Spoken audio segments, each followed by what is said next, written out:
Greetings, friends, and welcome to The Bright Side, your nutritional program dedicated to the understanding of the vast world of nutrition and nutritional supplementation. I am your host, Pharmacist Ben, nutritional pharmacist from Boulder, Colorado. I use nutritional supplements where other healthcare practitioners use toxic pharmaceutical drugs and sometimes deadly medical procedures. If you suspect that there are natural nutritional roads to your health and vitality and well-being and to addressing your health challenges, whatever they may be, but you don't know where to begin, you have come to the right place. As you listen to The Bright Side every day, you are more and more in control of your body, you are more and more knowledgeable, and you know you can overcome any health challenge. That is why we are here. Every day on The Bright Side, helping clear up the sometimes confusing world of nutrition and nutritional supplementation. Over the last 3 decades plus of practicing pharmacy, I have seen drug-free recoveries from diabetes, hypertension, obesity, skin diseases like psoriasis, eczema, rosacea, acne, digestive ailments, autoimmune issues of all kinds, recoveries that by the standards of modern medicine can only be called a miracle, but what is in the world of the body, what is in the world of biology, standard operating procedure. Because the human biological system is a healing and regenerating system. It's designed divinely to heal and renew itself on a moment-to-moment basis. And while that may seem like a miracle to some folks, this renewing system is really nothing more than just the way the body works. Greetings, friends. Good morning, and thanks for joining us on The Bright Side. I am Pharmacist Ben. 844-236-6010 is our number on The Bright Side, 844-236-6010. If you have questions about anything we're speaking about here today, the longevity products, longevity business, health challenges you or a loved one may be dealing with, or, of course, if you have a success story you'd like to share, if you just want to comment on the conversation or add to the conversation, 844-236-6010 is our number on The Bright Side. We love hearing from you. 866-735-2470 is the phone number for the Bright Side Ben team.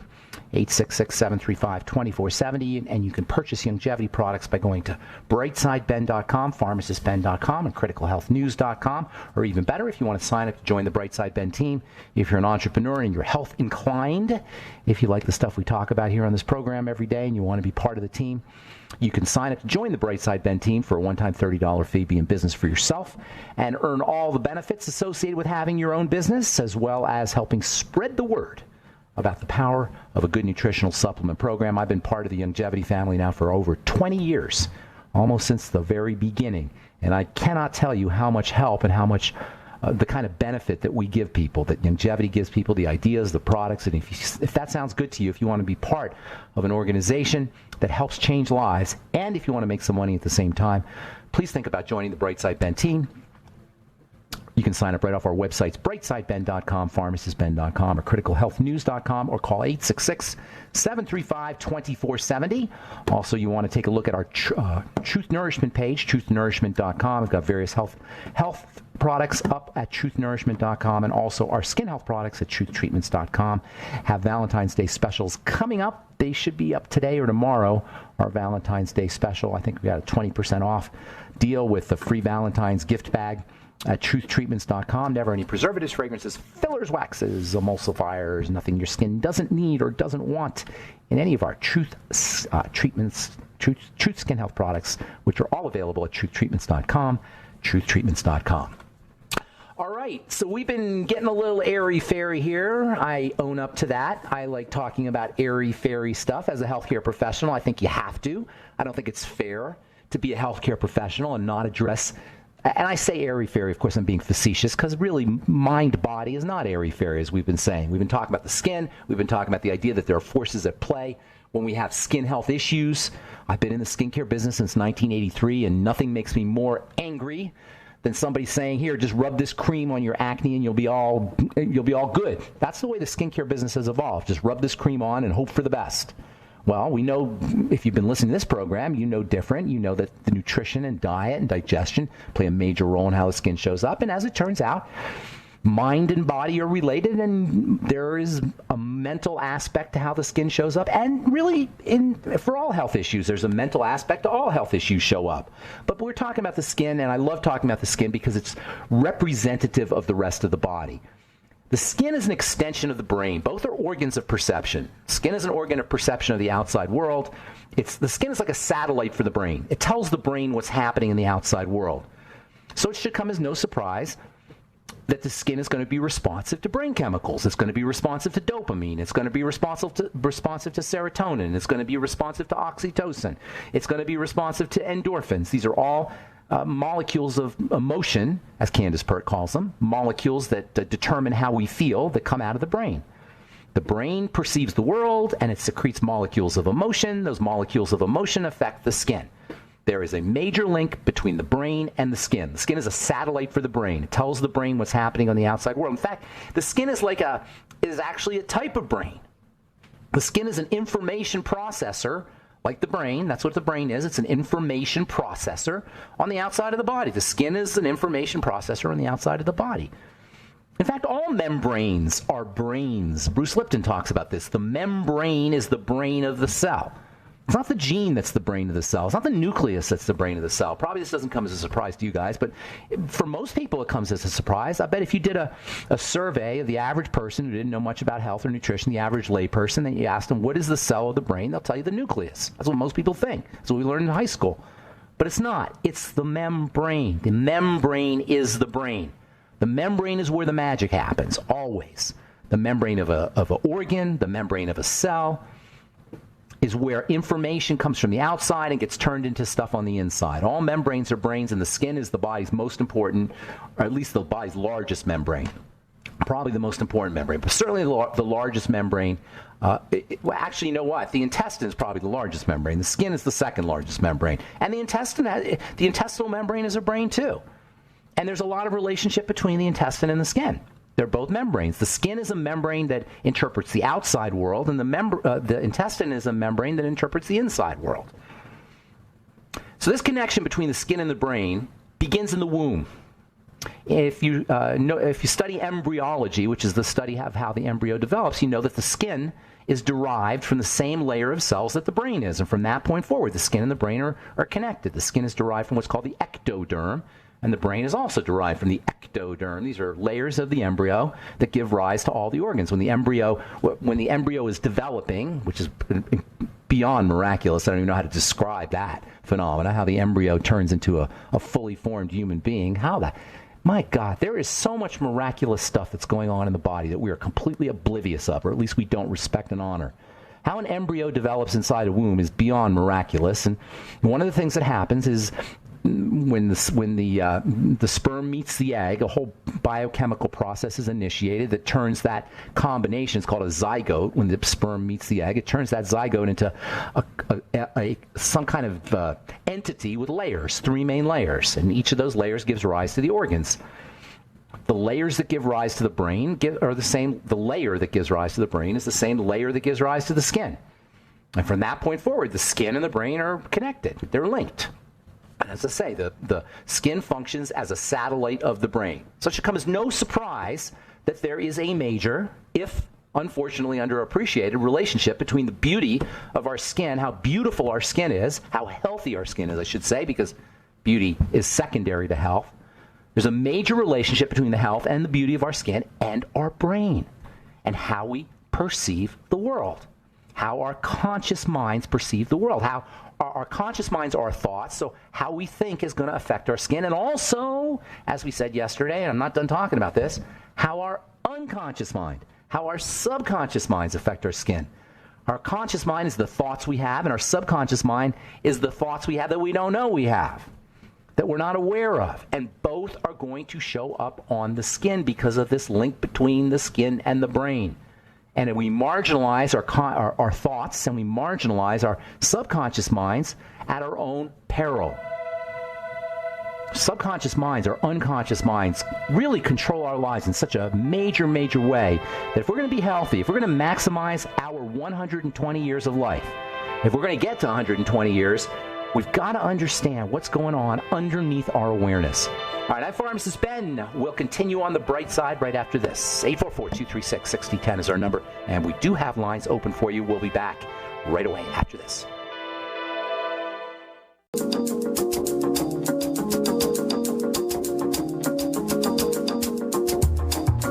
And we're back on the bright side. I'm Pharmacist Ben. 844-236-6010 is our number. Got lines open for you. If If you want to purchase longevity products, call 866-735-2470 or head to brightsideben.com, pharmacistben.com, or criticalhealthnews.com. You can purchase longevity products and sign up to join the Brightside Ben team off the websites or by calling 866-735-2470, 866-735-2470. Our number today, 844-236-6010. As always, 844-236-6010. We love hearing from you, and we do have lines open for you. We'll get your calls in our next segment. We're talking about the skin and the mind-body connection. The skin is an extension of the brain. This connection between the skin and the brain begins very early in the womb. Once the egg is fertilized by the sperm, an entity called a zygote is formed. The zygote divides and forms layers. The endoderm, the mesoderm, and the ectoderm. These three layers ultimately give rise to all the different organs of the body. The endoderm is where you get the digestive system. The mesoderm becomes the muscle and the skeletal system and the connective tissue. And then the ectoderm becomes both the brain, the nervous system in the brain, and the skin. And from that point forward, there's a very important relationship between the brain and the skin that's underappreciated. We don't make that connection, like we don't make the connection between the brain and the rest of the body. The brain can be divided up into the conscious brain and the unconscious brain. You can call it the brain or the mind, I suppose. The brain is the organ. The mind is the process. Mind is actually a verb, minding.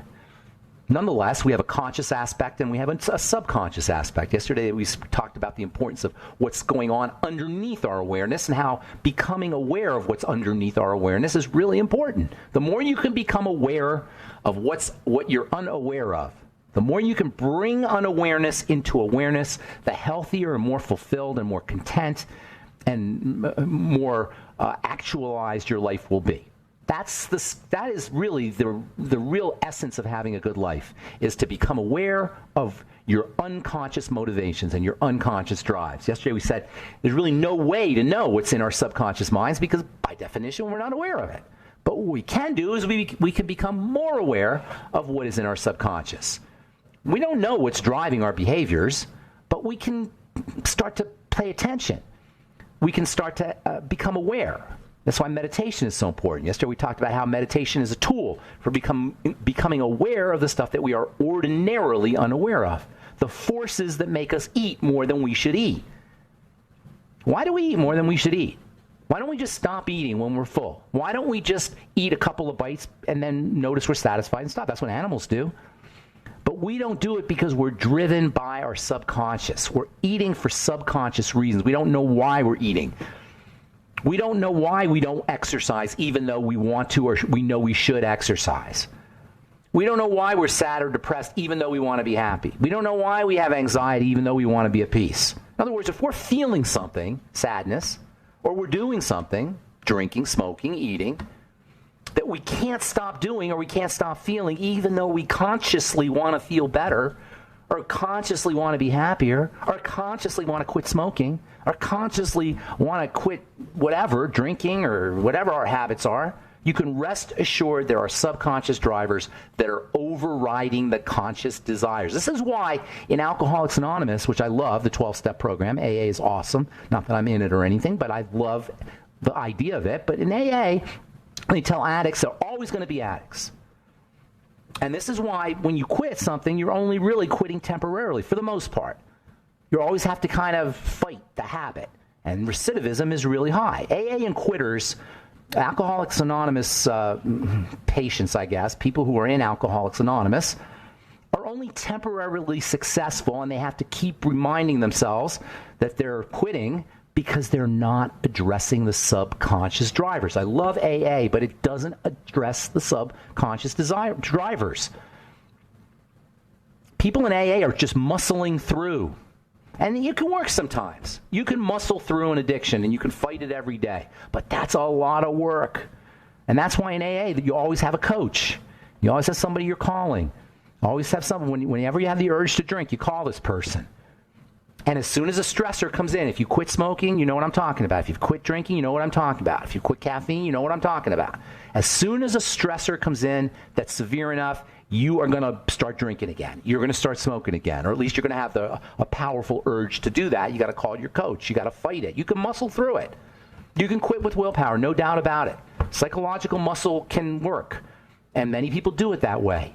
But it's hard, and many people don't do it that way.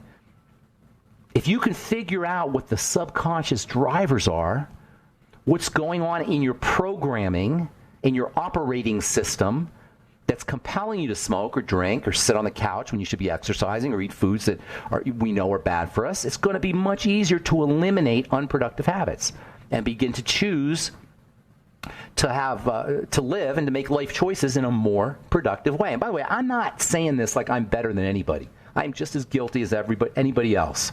I'm just as weak-willed as anybody else. I'm not preaching here or being holier than thou. This is the human condition that we're confronted with. We're driven by subconscious drivers.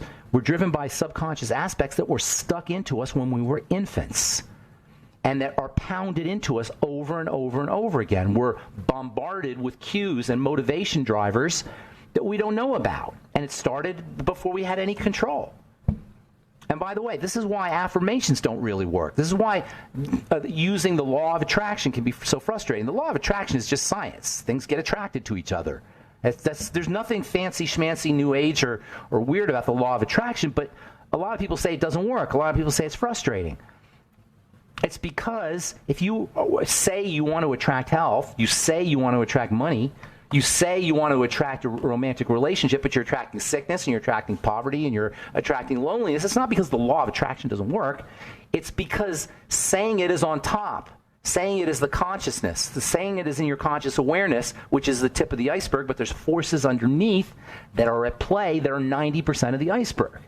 If you consciously want something, but you're getting the opposite, you're somehow sending the universe mixed messages.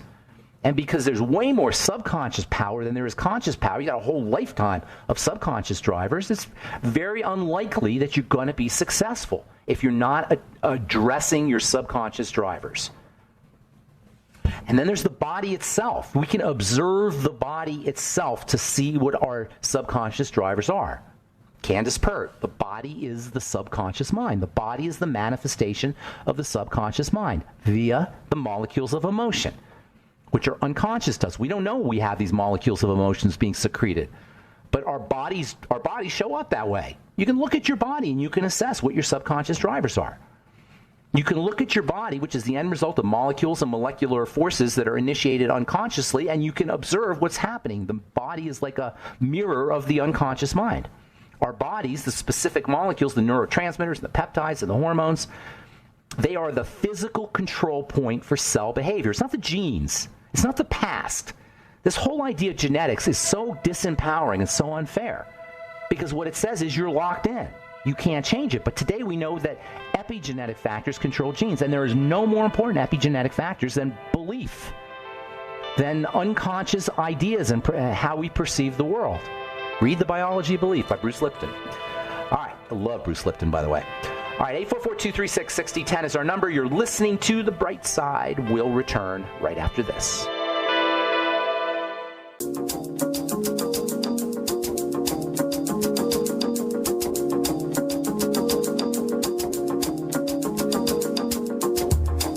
All right, we're back on The Bright Side. I am Pharmacist Ben, and we're on the air Monday through Friday, 8 to 9 Pacific, and 10 to 11 Central Time, 24/7 on the archive page at brightsideben.com. You can purchase longevity products at brightsideben.com, also pharmacistben.com, and criticalhealthnews.com. We have news stories, blog posts, videos, lots of good health information, all free at criticalhealthnews.com. Thank you to Jonty Collier for setting that up, and also at pharmacistben.com. Thank you to Robert Lundgren for setting that up. And then also you can purchase our skin health products at truthtreatments.com. Truthtreatments.com. Make sure you take a look at our specials, Valentine's Day specials, which should be up today. If they're not up today, they'll be up tomorrow. We've got 20% off specials. If you haven't tried Truth Skin Health products, you don't know what you're missing.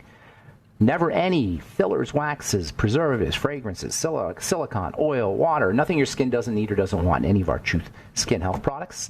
Also, take a look at truthnnourishment.com for our vegetarian coconut milk powder, our VitalZyme products for the cardiovascular system and for the digestive system, and our herbal blends. We got a menopause herbal blend, a yeast balance herbal blend, yellow dock extract, all kinds of really cool health products. think we've got, now that I think about it, we've got Kaz Ingram coming on tomorrow, and he's always got good stuff to say and good stuff to sell as well. I think we'll have some of Kaz's products up, hopefully, at truthnourishment.com in the next couple of days as well. All right. 844-236-6010 is our number. Got lines open for you. We're getting a little bit out in the weeds, but that's what I like. That's what I'm about. You know, nutrition's great. I'm a chemist. I love molecular biology, and I love chemistry and biochemistry.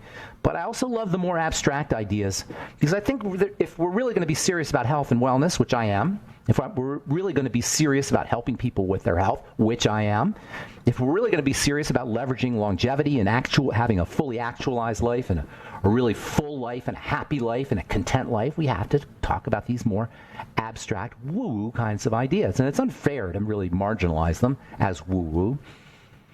From the San Diego University of California San Diego School of Medicine, loneliness rivals smoking and obesity in its impact on shortening longevity. Yes, it turns out that loneliness is like smoking. It's like obesity. What is loneliness? We just feel alone. It's a feeling. It's a mental, cognitive, and an emotional state. Researchers interviewed 30 adults ranging in age from 67 to 92 as part of a study of physical, mental, and cognitive functions of older adults. And 85% of participants revealed that they experience moderate to severe loneliness. This is especially problematic as we get older because older folks are marginalized. They're stuck outside. I'm not that old. I'm 60. I'll be 60. And I feel it. The world is designed for 28-year-olds, for millennials. Once you get older, you become kind of irrelevant. There's a really cool YouTube video I was watching over the weekend about a guy who's 97 years old. He's a philosopher. I forgot his name, but he's a philosopher, and he's 97 years old, and he had some very interesting philosophical perspectives about being 97. And one of the things he said is he's separated. He feels lonely. Loneliness will increase your cortisol, will jack up your cortisol, and that will shorten your life and make you feel miserable. There's lots of ways to deal with loneliness in an effective and a productive and a non-medical way. First of all, feeling separate from others is the result of seeing others as being different. We see others as being different, so we feel isolated. If we see others feeling different, if we see others as being different, we're going to feel different. If we see others as being similar, we're going to feel connected. You can become curious about other people. Ask them about themselves. Conversation starters are things like when you ask other people about themselves. Do you like hamburgers or hot dogs? Do you like chocolate or vanilla? Ask other people about themselves. You connect with them. Be brave. Put yourself out there. That's one of the biggest problems. Is we're scared to put ourselves out there. If you want a stronger connection with other people, take charge. Take the lead. Put yourself out there. Especially if you're older. Older folks have so much to say. Older folks are living history. Share your experience with others. Share your living history with others. All right. 844-236-6010 is our number. You're listening to The Bright Side. Let's hit the phones and talk to our friend Lydia. What's up, Lydia? Good morning. Hi, Ben. Now you're a regular. Thank you. Yep. Love it. I really do want to be a regular. I love it. It's a good focus. And I just wanted to let you know that since our talk Friday, which was not just a few days ago, I just wanted to say that I have meditated now every day since then. Yeah. And I've already had an amazing outcome already, which I want to share with you. Yeah. Tell me. I just wanted to say that just being aware of everything in your life, and by doing that, it just happens during the day, not just when you're doing it. Because I'm really seeing that, and it brought me to actually going to a meditation circle with about eight women, and I got to see this woman, lead this group, and it was just so awesome. This was last night, and it's like I could do that. I mean, that's something that like you said, you could teach meditation, like that's what you said, and that's a thought I could do. I'm not there, of course, and not near You're there pretty yet, close. You're closer than you think. I'm not there yet, but I'm going to be there soon. You're closer than you think, Lydia. You're closer than you think. do want to tell the listeners, because I've been listening to you since 2011, and wow. I didn't meet you till like 12, I think 2012 or 13. I don't remember exactly. I have to look it up. But anyway, the point is that I've loved you since I've heard you on the. I used to make people listen to you before I met you. I'm just saying, I used to have people listen to you because I just thought you were awesome. So I did recognize. I mean, there's a lot of me in you, like you said. I mean, I totally get it. I mean, what you were saying to me, and what you said today, I just wanted to say is awesome. And yesterday, and that your guest was awesome yesterday. And I really want people to see the value in what you're, teaching us now regarding this, because it really is about health. And I want to explain that I've known since I was in the 80s, okay? I'm in my 50s, okay? And by the way, when you turn 60, you might as well say you're turning 50, because that's truly, the oldest you look. I'm just saying, I mean, and it's because of your health and your attitude and what you bring around you. And I'm the same way. I'm 10 years younger, not just because of what I eat, or, it does help. But anyway, I just wanted to throw that out. I'm getting excited. Let me just say that I've known about meditation since the 80s, and I knew the value of it, but I never did it. I just knew about it, and I've tried many times, but because of my fast, quick brain, it doesn't. Right. I just wasn't able to do it. And one of the things I tried doing was I used to have my cat on my lap. Would do it 15 minutes a day, and that helped a little bit. And that's somebody you could tell people that they can try that if they have trouble meditating. Looking at a cat, even just looking at a cat, watching a cat will put you in an alpha state, because they move so slowly. Just watching your cat. Hey, we got to take a break, but I want you to finish up. Gather your thoughts. We got about 2 or 3 minutes. Gather your thoughts, and then we'll finish up when we come back. Thanks, Lydia. All right, 844-236-6010 is our number. Got lots of lines open for you, and we'll be back on the bright side right after this.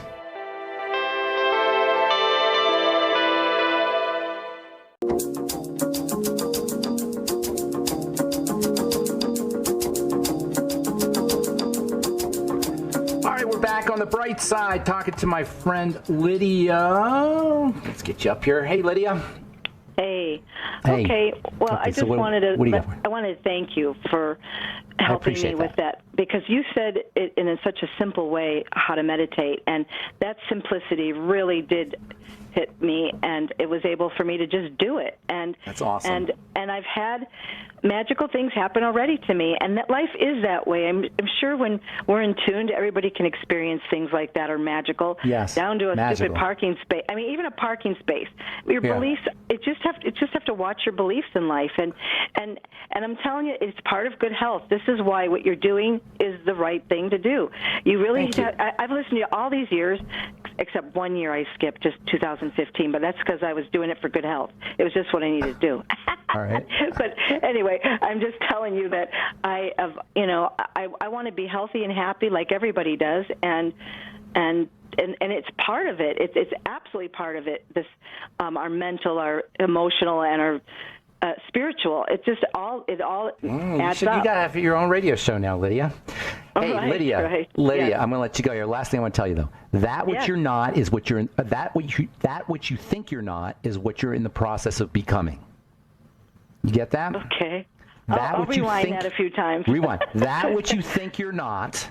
You don't think, if you think you're not good enough or spiritual enough or smart enough or pretty enough, is what you're in the process of becoming, because you wouldn't notice it unless you already were thinking that way. So that what you're not is what you're in the. I'm not there yet. I'm not there yet, but I'm becoming there. And you're becoming it. That what you think you're not, you're in the process of becoming.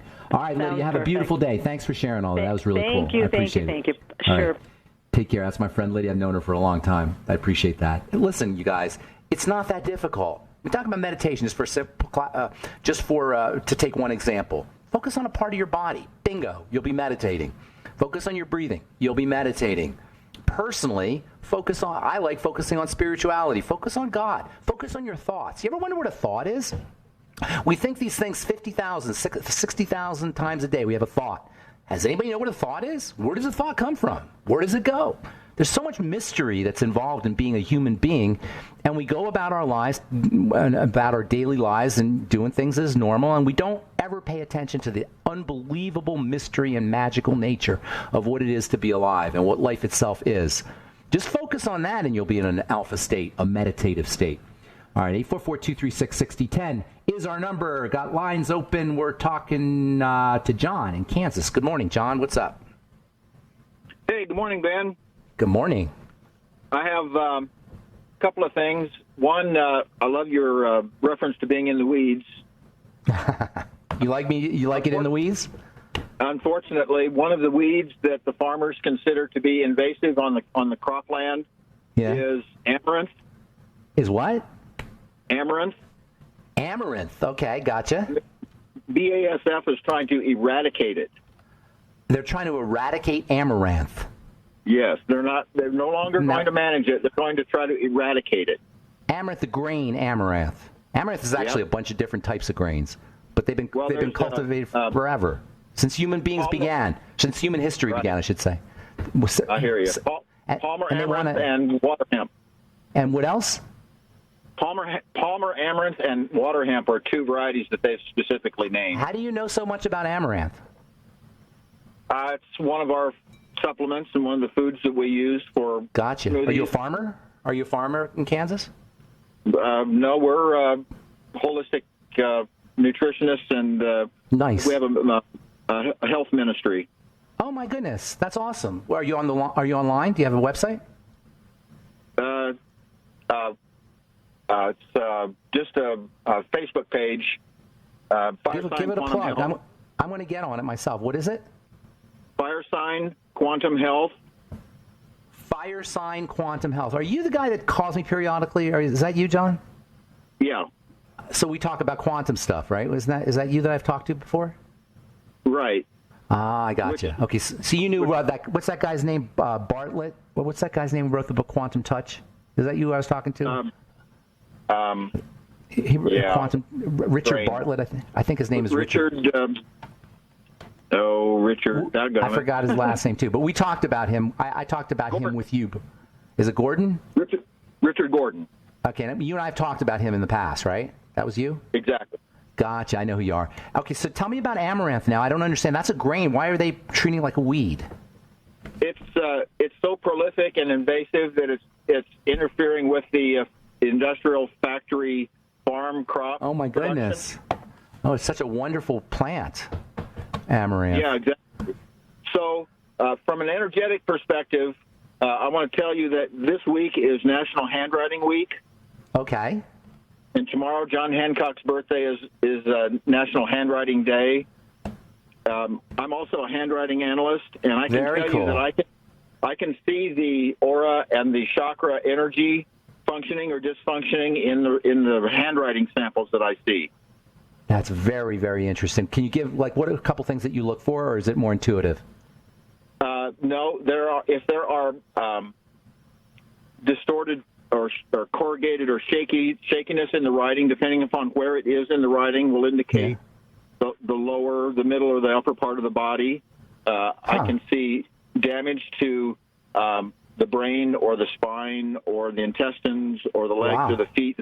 If there's extra dots in the line of writing that don't belong there, because when you write, your heart's beating, and if it stays there, the pen or pencil or whatever you're using to write with stays in the line of writing for just a millifraction of a second longer, it will deposit extra writing material on the writing surface, and that indicates a place in the body where there could be dysfunction. Well, that is very, very fascinating. Were you listening? I had a gal named Misty. I forgot Misty's last name. She was a handwriting gal too, and she did handwriting analysis. Were you listening when I had her on? I believe so. Yes, and I love your guests that you interview. That's just been a fascinating study for us, both my wife and I. The guests? Oh, I love your guests that you interview. Oh, I appreciate that. So you don't think this is too far out in the weeds? Then I appreciate that, because I'm like you. That's what I like talking about. You know, I mean, nutrition's cool, and obviously you can do great things with diet and digestion and nutrition. But these are these ideas that we don't talk a lot about our consciousness and our awareness and our thought processes, and they're so powerful, and we don't address those. Well, you mentioned SMAP, spiritual, mental. SMAP, yes. Yeah. we add energy to that. We added a fifth element. Okay. Oh, energy? Yeah, because it's all okay. Everything happens in the energetic field. I love it. Before I love it. I love it. That's like a unifying element between SMEP for SMEP. It's all energy, right? Spiritual energy, mental energy. Yeah. You can't do that and treat supplements and food like an allopath. That's how people like to do it. What vitamin do I take for this? What nutrient? I call this for that, and I have a problem with it. And unless you have a frank deficiency where you're completely not getting any vitamin C, for example, or no iodine, for example, it's going to be very difficult to address your health challenges with just supplements. You've got to do it on all the different levels. And that's why if we're serious about health and we're serious about wellness and reversing disease, especially if you plateau, I'm going to talk about this tomorrow, especially if you've gotten some supplement. You know how people get on a supplement program and they'll get better and then they'll plateau. They'll just stay there. Right. You can rest assured that you're not addressing all the levels. There's other levels, spiritual and mental and emotional, that are at play. But it's always a good idea to work spiritually, mentally, and emotionally. And I'm sorry if people think meditation is airy-fairy, because it's just too bad, because it's very, very powerful stuff. To sit still and to kind of place attention on your thought processes. You don't have to stop thinking, by the way. A lot of people have this idea that meditation is about stopping your thoughts. It's not about stopping your thoughts. It's about observing your thoughts. It's a whole different thing. Once you observe your thoughts, it'll dawn on you, eventually anyway, it'll dawn on you that, wait a minute, if I'm observing my thoughts, who am I? I'm not my thoughts. Most people think they're their thoughts. Once we nail down the fact that we are not our thoughts, that we are something that's observing our thoughts, we will transcend our ordinary human perspective and start to go into another place of awareness. And that's really powerful. Once you realize you're not your thoughts, and that's what observing thoughts does.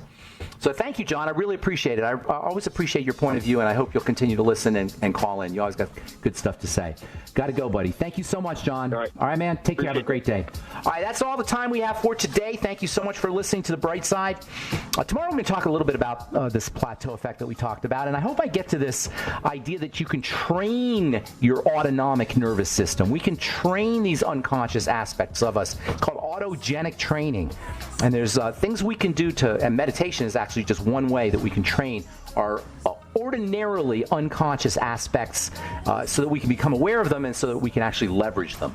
All right, that's it. I'm Pharmacist Ben. Have a wonderful, beautiful, awesome, spectacular day. Thanks for listening to The Bright Side, folks. We'll talk to y'all later. Bye for now.